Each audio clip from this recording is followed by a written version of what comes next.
Emerson, bom dia. Fala da semana de preparação para esse jogo diante do Oeste, né? Fora de casa. Enfim, como é que chega o Figueirense para esse jogo? Bom dia. Novamente foi uma semana importante, aumentou o nível de confiança, principalmente depois da vitória contra o Atlético. E além da vitória também o bom futebol que nós praticamos em boa parte do jogo. Treinamos algumas movimentações, tentamos aprimorar aquilo que já vem dando certo, tentar corrigir alguns erros, dar confiança para os atletas, porque vai ser mais um jogo difícil. O Oeste é uma equipe que, se eu não me engano, ela que mais empata na Série B do Campeonato Brasileiro de toda a história, né? Então, ano passado foram 19 empates, é uma equipe difícil de ser batida, muito bem treinada pelo Renan. O Renan é um profissional que, desde essa fusão, e desde que o clube veio para Barueri, ele é membro de comissão técnica, então conhece bem a equipe, ele que montou a equipe. A gente esteve lá junto no curso da CBF em dezembro. Ele estava montando o elenco, né? Jogadores experientes, jogadores rodados, principalmente em Série B do Brasileiro. Então a expectativa é de um jogo bastante difícil, onde nós vamos ter que jogar dentro do nosso limite para conseguir um bom resultado. Emerson, você pede o Betinho, suspenso pelo terceiro cartão amarelo, e durante a semana tem demonstrado nos treinamentos que pode pintar uma oportunidade para o Patrick. Queria saber se essa decisão já está tomada e o que pesou, se com a camisa do Sub-23, nas duas primeiras partidas do aspirante, ele mostrou algo a mais para agora ser resgatado pelo profissional. Então, eu já estava até esperando por esse questionamento e eu trouxe até alguns números para vocês. Se a gente fizer um comparativo do Betinho com o Patrick, dois jogadores que atuam mais ou menos, ocupam o mesmo espaço do campo, né? O Betinho ele jogou 19 jogos na temporada e o Patrick jogou 16, isso na equipe profissional. Se pegarmos os dois jogos do Sub-23, o Patrick jogou 18 jogos, né? No jogo contra o São Bento, quando nós tivemos a ausência do Betinho, o Betinho ele jogou em Campinas contra o Guarani e depois ele ficou ausente do jogo. Eu optei pelo Jean. E um fato que eu acho que vocês não tiveram conhecimento, e também eu acho que eu não mencionei, foi que nessa mesma semana o nosso Sub-20 jogou contra o Avaí, jogou um clássico contra o Avaí. O Jean jogou na quarta-feira e depois ele veio jogar nesse jogo contra o São Bento, no posicionamento do Betinho. No posicionamento que o Betinho joga, né? Zé Antônio fazendo o primeiro volante e o Jean com um pouquinho mais de liberdade para sair. Um posicionamento que a gente tem trabalhando nele, né? Não foi bem no jogo, até que ele foi substituído no intervalo. Outro atleta que poderia fazer esse mesmo posicionamento é o Elias, mas o Elias ele parece se assemelha ao Jean. É um jogador que ele tem um posicionamento mais de primeiro. Quando eu falo primeiro, a gente joga numa trinca, onde às vezes o Zé Antônio faz esse volante centralizado. Eu jogo com um jogador pelo corredor direito e outro pelo corredor esquerdo. Então, diante disso aí, as nossas opções ficaram um pouquinho escassas e nenhum atleta do elenco do Figueirense, nenhum atleta ele está sujeito à pena de morte ou prisão perpétua, né? Então o Patrick cometeu um erro. Esse aqui eu já abri aqui para vocês aqui, inclusive conversei com ele. O Patrick cometeu um erro, só que é um jogador jovem de 21 anos, é um patrimônio do clube. Conversamos com ele, ele admitiu. E mais do que admitir, ele trabalhou para recuperar o espaço. Então ele fez 2 bons jogos na equipe Sub-23, nesse posicionamento que é ocupado pelo Betinho. Se eu teria outra opção, até que está sendo trabalhada, vocês estão observando lá. Qual é essa outra opção, que de repente eu posso até usar no decorrer do jogo, e eu usei aqui contra o São Bento. Eu trazer o Júlio para fazer a função do Tony e trazer o Tony um pouquinho mais atrás. O Tony dá um passinho mais atrás. Não é o Júlio que dá um passinho mais atrás, é o Tony que dá um passo mais atrás. E aí acontece o quê? Eu mudo em duas posições. Eu mudo o Tony de lado, eu trago o Tony para o lado direito e coloco o Júlio do lado esquerdo. Então eu mexo em duas situações. Está sendo treinada, tá? E assim, hoje eu posso dizer para vocês que eu conheço bem o elenco, principalmente esses jogadores que estão desde o começo do ano. E o Júlio, ele tem uma certa dificuldade quando joga em dois. O Júlio, ele foi formado no Coritiba jogando numa trinca. Então, sempre jogando com volante centralizado, ele do lado esquerdo e tendo mais outro jogador pelo lado direito. Então, diante disso aqui que eu estou falando para vocês, há uma tendência muito forte de eu começar com o Patrick. É um jogador que tem esses números aqui que eu falei para vocês. É um jogador que tem grande potencial e que tem a nossa confiança. Agora vamos trabalhar, vamos fazer esse último treino e a perspectiva é que eu comece com ele o jogo de amanhã, o jogo de sábado. Emerson, a gente viu aí em alguns momentos o ataque do Figueirense sendo titular com o Rafael Marques, o João Diogo aparecendo também. Na última partida, por causa de um campo pesado, entrou aí o Matheus Lucas, entrou o William Pop voltando de lesão. Nessa semana, mais uma vez, apareceu ali o esboço do Matheus Lucas também como titular no ataque e até mesmo o William Pop também. Que importância tem essa briga por posição, inclusive de mais um jogador da base querendo brigar ali para ser titular na frente? Irmão, assim, desculpa eu estar mais uma vez aqui, não chamando a atenção de vocês aqui, a gente entrando numa discussão, e eu gosto disso pra caramba, que é discussão de jogo, tá? Quando joga Rafael Marques e João Diogo, eu jogo com 2 centroavantes. É isso, não é? São 2 centroavantes. 2. Eu tenho que mudar o posicionamento da minha equipe. Foi onde eu treinei no Losango, certo? Com Felipe Marques do lado esquerdo, Felipe Matheus, perdão, Zé Antônio, Betinho e Tony fazendo a ponta do losango com 2 atacantes, certo?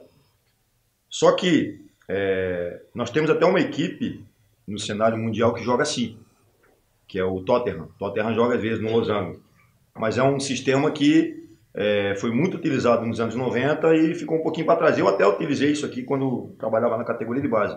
E quando eu joguei no Avaí, quando eu estive no Avaí, a minha primeira formação foi assim. Foi com o Bruno Silva, o Robinho, o Kleber Santana e eu estou esquecendo esqueci o outro jogador que fez do lado aqui. Diogo Holanda. Era Bruno Silva, Diogo Holanda do lado esquerdo, Robinho e Kleber Santana. Eu joguei assim.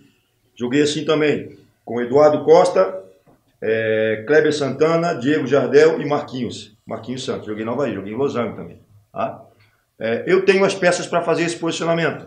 Só que, quando você joga no losango, você abre as laterais do campo.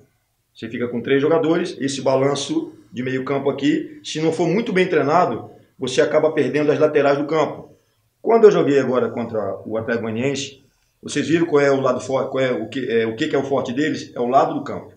Tanto é que quando eu tirei o Pop e o João Diogo veio fazer o lado do campo, foi o melhor momento deles, que eles colocaram o Bustamante e onde eles criaram as melhores opções.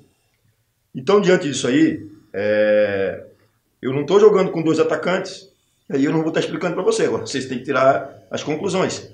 E o posicionamento do Felipe Matheus não é de um jogador de meio campo. Tire as conclusões de vocês, não posso estar falando tudo aqui, senão vou entregar para o Oeste.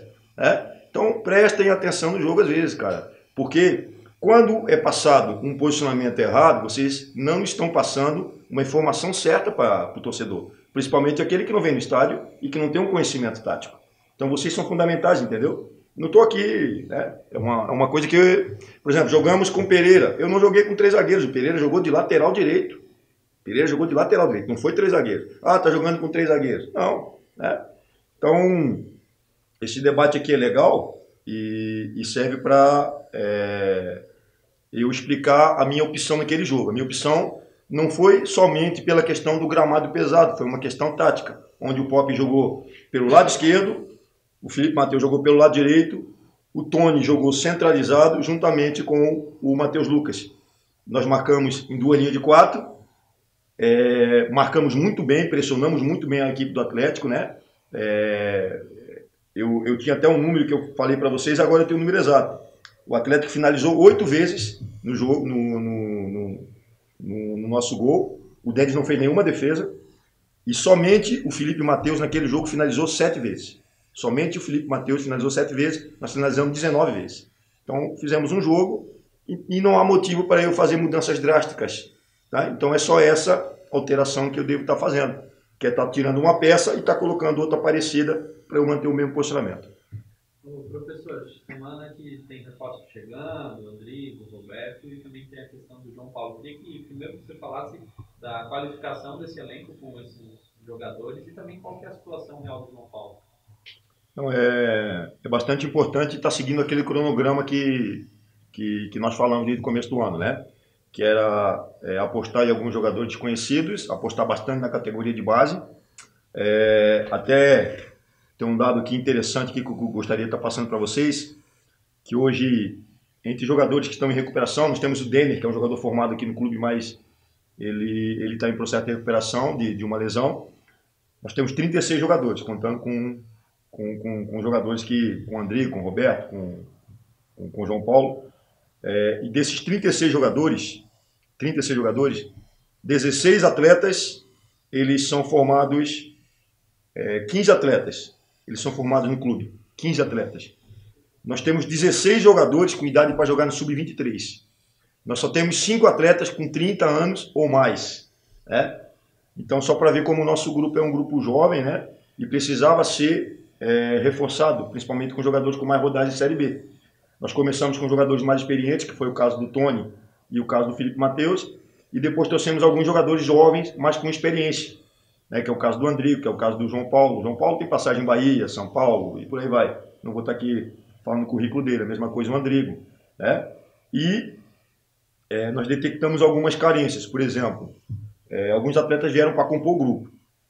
Vitor Guilherme, eu tenho o alemão, que é um lateral que ele tem um perfil mais equilibrado, de marcação e apoio, e eu tenho o Cauê, que é um lateral um pouco mais defensivo. Então eu precisava, principalmente em alguns jogos do Scarpelli, de um lateral mais agudo. Até a estreia do Vitor Guilherme, nós jogamos contra o Grêmio aqui no Sub-23, e o Vitor Guilherme jogou como um ponta direita e ele acabou fazendo um gol. Né? Precisamos de mais um zagueiro, né? Até porque o Brunetti, nós estamos usando o Brunetti mais como um lateral esquerdo, e nós temos o Wesley, que é um jogador 2000. O Wesley é 2000, né? O Wesley é muito novo, né? É o jogador mais jovem do nosso grupo. E a Série B você tem que ter jogadores mais cascudos, né? Então nós trouxemos o Wellington, que é para fazer uma composição de grupo, e também um zagueiro canhoto, né? Um zagueiro canhoto, e ele até é um pouco mais alto do que o Juan Renato, mas ele se assemelha fisicamente ao Juan Renato, né? Portanto, na bola aérea, na Série B. E o Roberto é uma situação semelhante também.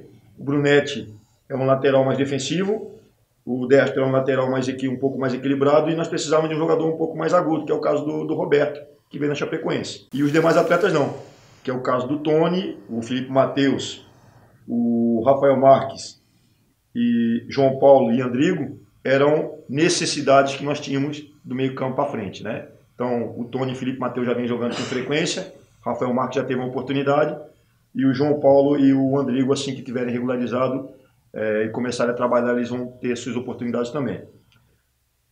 Respondendo finalmente a sua pergunta em relação ao João Paulo, eu quero que venha alguém aqui do departamento médico, né? Tem alguns casos também de jogadores que estão aqui há bastante tempo e não foram regularizados ainda. Alguém do departamento de futebol vai estar esclarecendo isso para vocês. Eu só vou me limitar a falar em questão técnica e tática, né? Porque tem outros assuntos que daqui a pouco eu vou estar me perdendo aqui. Não vou estar sabendo explicar para vocês. Mas já houve uma confirmação para ti que ninguém fica à disposição para a viagem de hoje? Dos novos contratados, não. Nenhum jogador fica disponível. Né? Tem algumas situações médicas que estão sendo analisadas, e tem também questões burocráticas relacionadas ao contrato, que, como eu falei, daqui a pouco eu vou estar usando algum termo, vou estar usando alguma coisa aqui que eu vou estar passando informação errada para vocês. No melhor momento vai vir alguém aqui do departamento de futebol, até mesmo do departamento médico, para estar passando esclarecimentos para vocês. Você vê o Alípio ainda treinando, pretende utilizá-lo? O Alípio está relacionado com o jogo e vai naquela linha do Patrick, naquela linha do Breno. Mais uma vez eu quero reforçar aqui para vocês, teve alguns boatos que o Breno teve problema disciplinar. O Breno é um profissional exemplar, não teve problema de atraso do treino, não teve discussão em treinamento, que às vezes é um fato que acontece, né? Não teve nenhuma situação de concentração, não teve não teve nada, não tem nada para falar do Breno em questão disciplinar. Era uma questão técnica e tática, uma escolha minha, né? E o Breno, ele optou por jogar, ele quer ter um espaço maior, né? Tanto é que ele já foi apresentado no Londrina, e naquela ocasião ele acabou ficando fora do jogo contra o Bragantino. Em relação ao Alípio, o Alípio tinha uma negociação em andamento que travou. Ele é um atleta que tem uma cabeça, um jogador muito inteligente, né?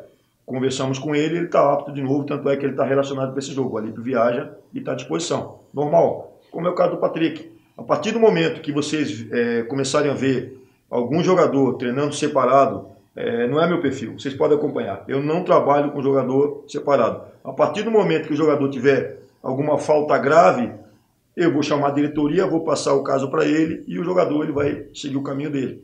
Todo atleta que está trabalhando lá no CT do Cambirela, ele é tratado da mesma maneira e ele vai ter a sua oportunidade assim que fizer por merecer. Obrigado.